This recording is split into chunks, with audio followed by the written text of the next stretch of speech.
So I'm sitting here today with Malcolm Larri, who are a leadership and culture consultant. Correct. And I think we can start with you telling us what it is that you do. Yeah, so I'm a leadership and culture consultant for companies large and small.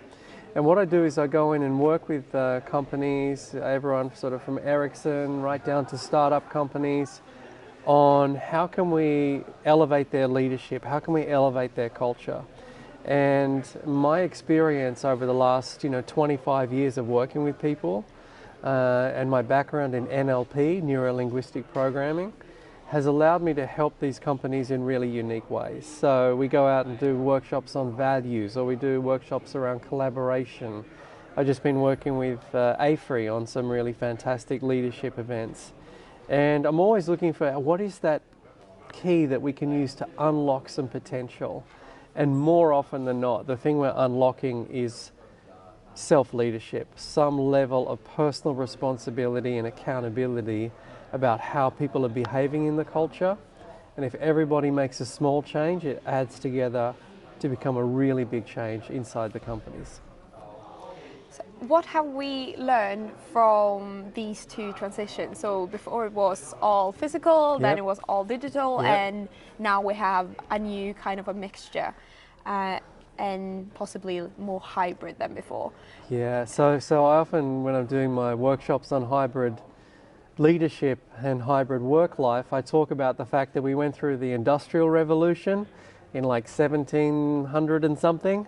And then we went for this amazing information revolution over the last 100 years, but now we've moved to the next phase, which is the individual revolution, where people who are knowledge workers have more choice, more opportunity than ever before to design the way they want to work.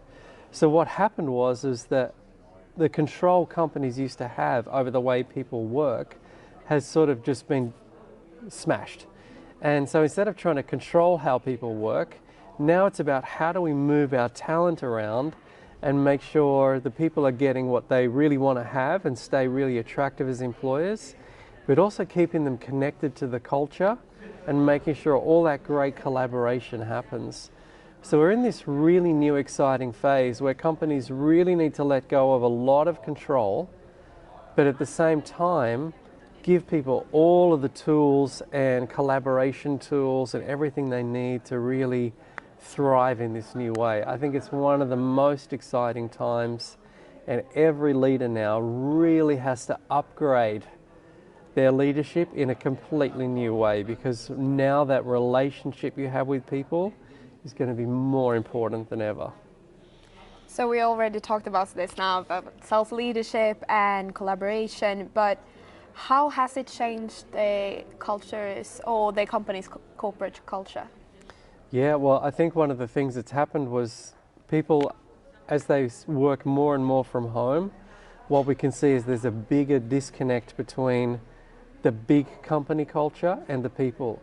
And what does that mean? Well, imagine this is the company and this is the leader and this is the person working. 99% of their connection to the company is with that leader. So that means that the leader really is the company's culture, like they are the ambassador.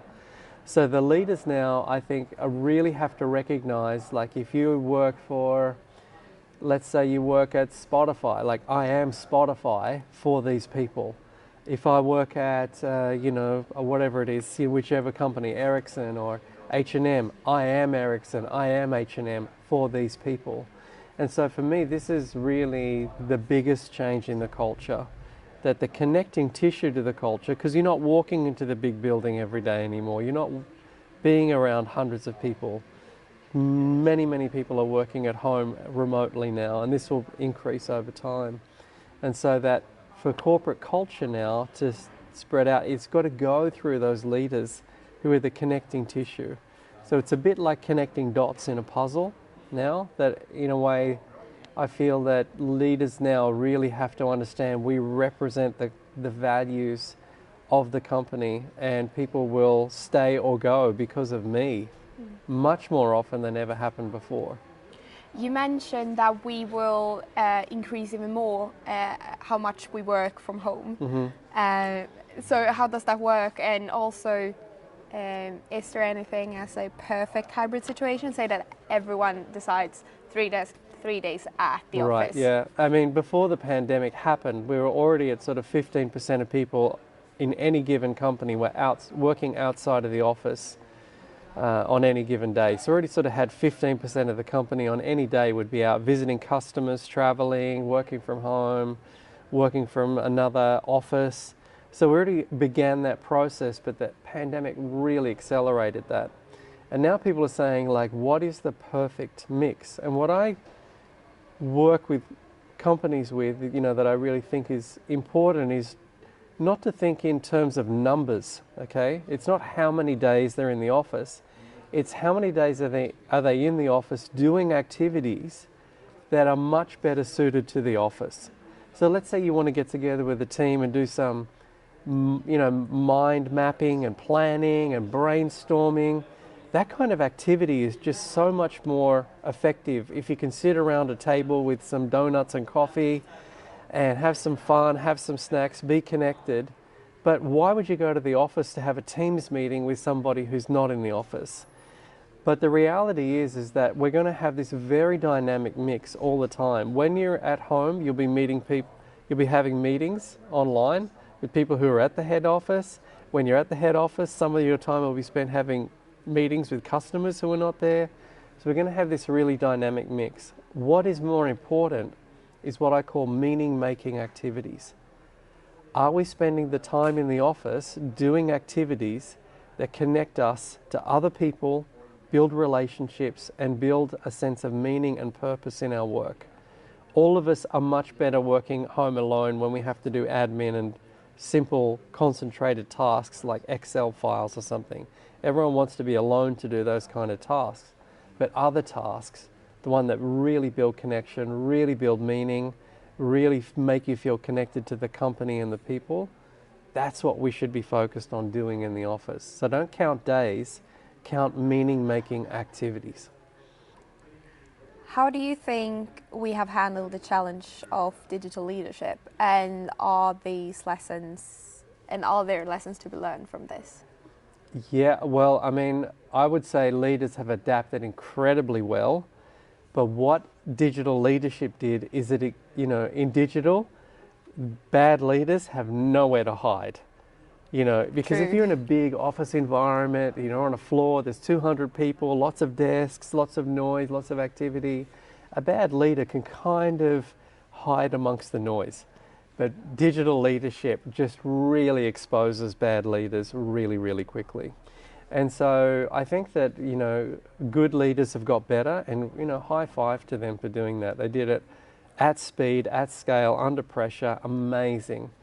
On the other side of it, what we need to do now is to really empower leaders to have the skills and talents to manage people in both digital and face-to-face settings in a really powerful way, and help them understand that digital leadership is not optional in 2022. It is going to be part of the rest of your working life. And how do you use the tools? How do you work with people? How do you make sure people feel safe? All of those things are going to be things companies need to empower their leaders with, and leaders should be empowering themselves with. You have to know how to lead digitally and IRL, face-to-face. You have to have that amazing dynamic mix of skills. Is it much harder to lead at a distance? It can be. It can be, but at the same time, I think that there's been many leaders who have been doing this already for many years. If you run sales teams in Africa, North America, you know, the dark region, whatever it is, you know, you've already been meeting people 90% of the time on telephone meetings, Skype meetings, Teams meetings. So for many leaders, this isn't new. What I think is new is how much of the team can now be remote. So maybe you had a few people remote, maybe you had a team close to you. Now you have the possibility for the rest of your working life that most of your team won't be close to you. You know, 20% of the people who were hired for top leadership positions last year no longer live in the city where the company is. So we can see that if you want to get the talent, you have to spread the company out now. I think this really means that leaders have to get really good at this. I think it's about using the tools in the right way. It's about always using your time with the team in the right way. Just a really simple example. Why do you need to have a meeting to look at someone's sales figures? That's something someone can email you. What you should be having a meeting about is, what do you want to do next about your sales figures, right? And I was working with a sales team recently. It's like we spend hours just sitting on the phone while they go through the sales figures. This is really bad digital meeting use. You should be able to go through, understand what the main points of the sales figures are, then have a meeting about, hey, what are we going to do to take it to the next level? What could we do better? Use the time that you're actually together, either digitally or face-to-face, for creating energy, creating meaning, creating connection, helping, coaching. They're the things you should be doing, not going on slide 13, on cell number 13B, it says 15.5 when it should be 15.6. Like, this is really like low value, low energy. It really disconnects people. Let's make sure we use people's time in the most valuable way we can. How do you control workers when you work from home? Is it, we've talked about like how do you control them? Yeah. How do you control them? How do you control them? We must control I the think workers. a lot of No, but this is actually, this word control is the one that we have to let go of. Yeah. Because what we need to do is empower. The old model, when I started working, it was all about control. You know, I'm 100 years old, and back then when we started work, you punched a card into a clock, literally, and it would stamp the time you arrived, and you punch on your way out and tell what time you left. That was the era of control. This is the era of empowerment. You can't control people anymore because they're not even coming to the office. You can't see what they're doing most of the time. What we need to do is empower people to do tasks and projects really well, let go of how much they're working. Who cares if they can do their job in 6 hours instead of 8? If they're smart enough to do that, more power to them. Yeah, they get to have like extra time. What we should be really focused on is productivity, but really empowering people to feel good about their work, feel good about the company's values, feel really good about their role. And self-leadership, at the base of it, I don't think is about discipline. That's a piece of it. What self-leadership really is when it comes to work is people feel confident. They have clarity and they know what their job is, they know what their role is. You know how many companies I go to and say, what's your biggest problem? So I don't know what my job is. I don't know what my role is. I don't know where my responsibility begins and ends. People have such a lack of clarity, you wouldn't believe it. So if people are empowered with clarity about what their responsibilities are, really clear about what their targets are, they will be amazingly creative in their work about getting things done, deliver amazing results. So let's forget about control, let's empower. Good, that's kind of where I wanted to get with that. Fantastic. But I'm also thinking that with a lot more self-leadership, the leaders start to lack their kind of status that they had before.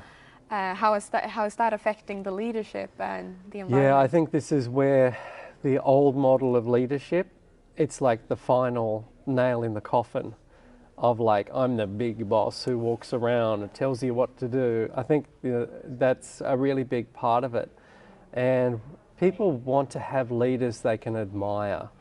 So if you have status now, it should be because you're an admirable leader. You have values that are impeccable. You lead with great ethics and you take care of people. You're compassionate. You're empathetic. You know, every time I have this exercise I do in one of my workshops where I say, tell me the qualities of the leader that you've most admired in your career. And people always say they're great listeners, they're empathetic, they really cared about me, they supported me, they coached me. You know, nothing about being controlled or dominated ever, right? Like that is so old school. And so really I think that if you have status as a leader now, it can't be earned in that old way of being a dominating kind of figure. It's like you are such an empowering person for the people you're leading that they put you on a pedestal as being a great leader. You can't have that anymore without those kind of human qualities that connect you. Sustainability and inclusion are two of the most important keywords, I think, today for companies in general. What new challenges do we face in the work of inclusion in a digital, virtual workplace? Yeah, I think, you know, one of the things that really amazes me is, you know, in my diversity and inclusion workshop, I talk about the fact that, you know, in corporate culture, we got diversity into this box of black, white, man, woman, right? It's this very fixed box. But one of the things that, you know, the digital world does, it enables us to go out cross borders. We can hire people from anywhere in the world. We can hire more people with disabilities, people who would really struggle to get into an office, for example, on a daily basis because of physical disability or a social disability. We can now bring those talents and skills into the marketplace and give them a space at the table that works for them. Like there's all of these opportunities in diversity and inclusion that were never available to so many people because of, you know, the fact that we worked in offices, but now that we go digital, we can break down more barriers than ever. But it's really important for companies to let go of black, white, man, woman as the diversity model. We have to expand it out, make it much more three-dimensional. And so for me, that's something I'm really passionate about doing and really passionate about communicating to companies. And by the way, almost every HR department I work with, they always tell me they're passionate about diversity, but I'm sitting around a table of white middle-aged women. So I really encourage all the HR departments to become much more diverse as well, because I think they need to be role models for diversity. What three-dimensional aspects can you find? Like, what different kinds of diversity are you thinking of? Yeah, I mean, it started out with just gender and race, but now we can have, you know, the LGBTQI community. We can have people with physical disabilities. We can have people with social phobias. We can have people who suffer from mental illness. You know, I have a friend who suffers from a mental condition, which means on some days, on some days she really struggles to be around other people because it creates enormous amounts of anxiety for her. So the option of not having to go to the office on those days and working remotely enables her to take really key leadership positions. She's an amazing leader entrepreneur, but the fact that she doesn't have to compromise her mental health to perform at work, that's when we go three-dimensional. And there's a reason for us talking English today. Yeah. Because you're originally from Australia. Australia. How have you noticed any differences in the leadership, Australia versus Sweden? Yeah, I think one of the things you really notice when you come to Sweden is the consensus culture that Swedes have, where it's like you have a meeting and then you have a meeting about the meeting and then you have a meeting and everyone has to have their say. And in Australia, when I left Australia 10 years ago, it was still very much top-down leadership. The leader decides, and I still think there needs to be a decision maker at some point, you know, in every team. Someone has to kind of draw a line. But what I've seen and learnt in Sweden is the power of the group.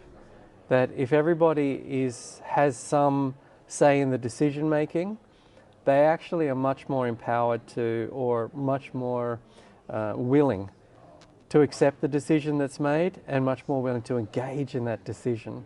So, you know, for me, the difference between Sweden is really the hierarchies are much flatter, and that I think this is just a consequence of modern business life, that the old model of the pyramid, of the boss being 5 levels above, it just slowed the decision making down too much. So in modern life, we've flattened out those hierarchies, we've made the decision making empowered people to make decisions all around the organisation at all levels, so that we can work at speed. And I think that that's really the only way businesses can innovate and really accelerate their growth now. You have to kind of flatten the organisation down and empower people.